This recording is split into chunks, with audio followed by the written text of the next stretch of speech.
This week marks the 9th anniversary of the Grenfell fire. I know all of our thoughts are with those who lost their lives in that tragedy and with those who survived it. The Humanity for Grenfell group are still campaigning for people living in cladded flats, and they are right to do so. Nearly a decade on from Grenfell, too many people are lying awake at night, wondering if their home might be at risk. And across Scotland, there are almost 1,000 buildings suspected of having dangerous cladding. So can I ask the First Minister why new figures out this week reveal his government has only got round to investigating 149 of them, and staggeringly, why cladding removal is underway in only 3 buildings in this country?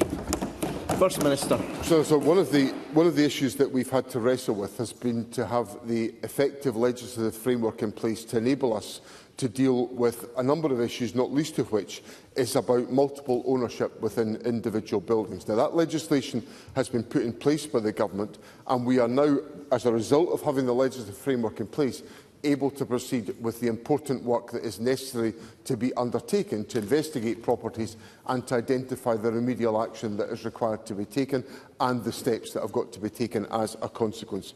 So I understand the importance and the urgency of so doing, but the Government has got to have a legal framework upon which to act, and we've secured that in the last parliamentary term, and we are now taking the steps to ensure that the actions can be taken to provide that reassurance to members of the public. Alex Cole-Hamilton. But, Presiding Officer, we are nearly 10 years on from Grenfell, and the response we've just heard will come as no comfort whatsoever for those people who cannot insure or sell their homes, people who are actually in fear for their lives because they just want to know that their homes are safe. The UK Government gave his ministers £100 million to conduct these cladding assessments. So money is not the problem, the lack of urgency is.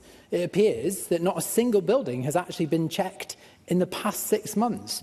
More than 2 years ago, this chamber passed the cladding remediation bill. Ministers, ironically, said that this would speed up the process. So can I ask the First Minister, will he get a grip on this? Will he guarantee that by the time we reach the 10th anniversary of Grenfell next year, that every single one of these vital checks will have taken place?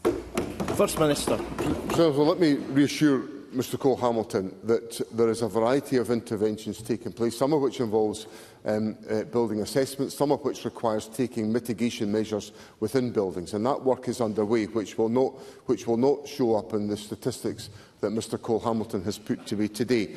But so there is other work. So essentially what I'm saying is that Mr Cole-Hamilton does not present a complete picture of the activity that is underway. But I assure him, with the legislative framework that we have in place, the steps that have been taken in the Government's programme, the availability of the resources that we have within our budget, which of course the Liberal Democrats supported our budget in getting that into place, for which I'm very grateful. He knows that point, to ensure that we can take the necessary action to address and to reassure members of the public who are affected by this issue. And I'm very happy for ministers to provide update reports to Parliament in the course of the next 12 months to make sure that the concerns of members of the public, as expressed by Mr Cole-Hamilton, can be properly and fully addressed.